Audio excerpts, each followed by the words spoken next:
We're getting all sorts of people to come here, and we've got sports people, we've got personalities. Like, I'm chilling with, I probably got the best seat in the house. I don't think I ever picked up the phone and said, "You want to buy a player?"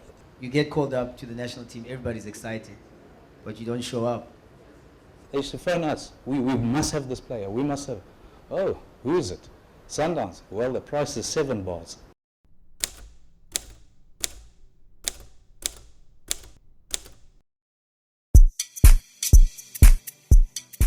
All right, welcome to the 3rd edition of Diski Nites. Thank you so much for liking our concept. Just like anything in life, I mean, we would not be able to do this without, the help of our sponsors and the guys who back us, the guys who backed our vision. To start our show, guys, I'd like to call on Umchaka, who's going to be our host and also interviewing our guests. So please give him a round of applause. Definitely wouldn't be anywhere without the sponsors and partners. It's been quite an interesting journey. I really want to take this moment to say RIP to Sonwabile. You did us an amazing job, my friend, and you left us a long-lasting legacy, which we'll carry through. And I think the level that he took us at, we're trying so much to always better that. I really want to take that moment really to honor that guy.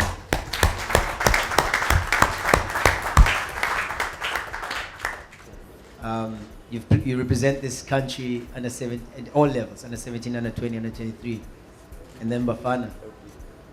I think being from Cape Town, playing with a superstar, Benny McCarthy, was definitely one of my highlights of my career. I mean, for him being a roommate, listening to him snore, it was just amazing. Benny can snore, so I was exciting. I thought that this is my chance. I can't.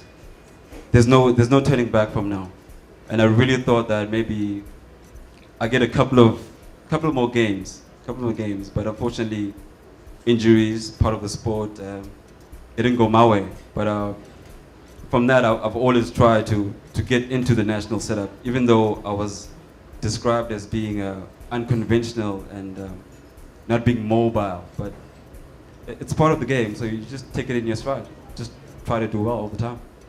I'm a community coach, which is I do see some of the younger players that are in the community who don't belong to any club structure. Is there any way maybe taking them as individually to belong to the structure? You know, one of the biggest fears I have when I get involved is the number of calls I get from players or coaches or telling me about this one player that I must see, and I get immediately sucked into this guilt. Imagine if this is the next Herrero and I say no.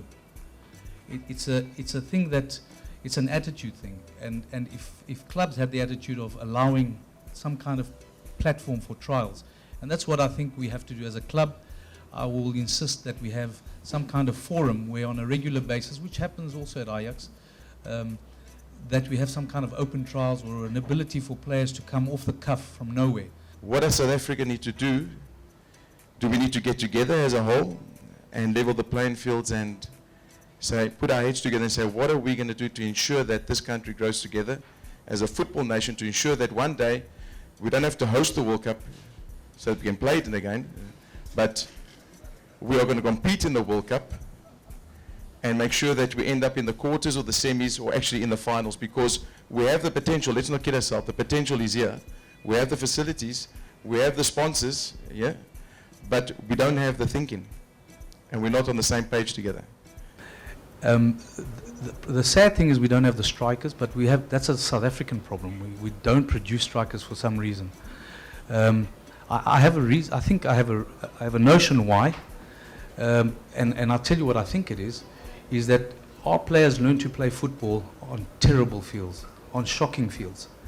It takes them 2-3 touches to get the ball under control. You knock a ball on a bumpy pitch, you need 1-2 touches. Our strikers, for 10 years, until they get to a club like Old Mutual or Ajax, where they have a decent pitch, have always been used to stopping the ball, taking it, touching it another time, and then you want him when he gets to 20 to, when the ball comes to hit it first time for goal. He's not going to do that. He's been doing for 10 years something else. So You know, we laugh at our facilities. We think, it's not such an important thing. To me, a carpet surface is probably the most important thing. I can teach an average player to play on a great surface because he'll learn the right way. That's why you see sometimes, I don't know if you watch Champions League, you see some players in the UK, and you look at them and say, how special is that? He gets the ball, gets it under control, plays it early, and gets the pass right. He goes from A to B, he doesn't miss the pass. But when you ask him to do something different, he can't even balance himself. But yet, he's playing in the first team, earning £200,000 a week, and he's passing the ball from A to B every time, consistently. Why? Because he's been doing it from the age of 9. So these are the things that when I get frustrated, when I see SAFA and that, and spending millions in the stadium and others, if they had the vision to have produced 200-300 AstroTurfs for the country, do you know where we would be in 6-7 years' time from the players that have been fortunate to be able to play on that? I'm happy that you alluded to the fact that we needed, SAFA needed to invest more. I mean, your vision of investing more in the AstroTurfs and everything, so that from a very developmental stage, we are able to do these things very simple. And that's the detail that cut us above the rest. So what do? We all went and bought suits. That was the first thing. It's just a copy. They do that, we did it. But nobody else did it in South Africa.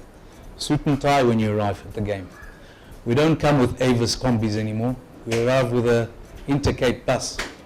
So now we arrive with an Intercape bus. We're all in suit and tie. Young players walk on the field, inspect the field, come off, come back on, state-of-the-art kit from Europe, copy kit, a Dutch coach, and we created this image that we called Ajax arrogance. It's you do nothing. People think, oh, these guys are selling players, look at them, they must be clever. We weren't clever. It's just we were consistent. I don't think I ever picked up the phone and said, you want to buy a player? They used to phone us. We must have this player. We must have. Oh, who is it? Sundowns. Well, the price is 7 bars. You know Emenike came to trial at Ajax. He didn't make it. This is the Nigerian striker that's earning 3.5 million rand a month at the moment. So FC Cape Town finally signed him because he liked the strength of the guy, and he sent him to a Turkish team, a lower division Turkish team, scored 15 goals for nothing, had him on loan there. He ended up getting 3-4 million rand, FC Cape Town then. This guy got sold to Russia for 10 million pounds, and then, 10 million euros, and then got sold back to Turkey for 20, 2 seasons later. And I rejected him, I remember. I said, he's strong, he's a bit of a beast. We need somebody with a little bit more. That's football, eh? Another edition of Diski Nites has come to a close. I enjoyed myself, had a great time, and I hope I see you again in the next edition. Well done, Diski Nites.